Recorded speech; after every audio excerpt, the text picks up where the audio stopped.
Të nderuar përfaqësues të mediave, qëllimi i kësaj preskonference është që njoftojmë me konstatim për analizën e kryer nga Komisioni i Brendshëm për ndërhyrjet kardiologjike dhe kardiokirurgjikale, bazuar në ankesat e dorëzuara nga qytetarët dhe institucionet shëndetësore në vendin tonë.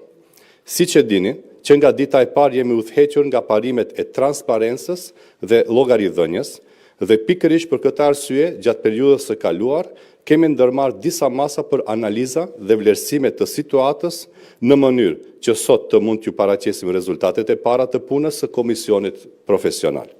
Siç prisja, komisioni ka ofruar rezultate objektive, të bazuara në procese profesionale, shkencore dhe të pavarura. Detyra e komisionit ishte të analizojë të dhënat e pacientëve që janë dërguar ose janë operuar për sëmundje koronare dhe vaskulare periferike në të gjitha institucionet shtetërore dhe publike dhe private në vendin tonë. Komisionit janë dorëzuar gjithsej 25 raste, nga të cilat u konstatua se 6 nga ato raste duhet t'i përcjellen Inspektorati Shtetëror Sanitar, Shëndetësor, pasi komisioni nuk ka kompetencë për to.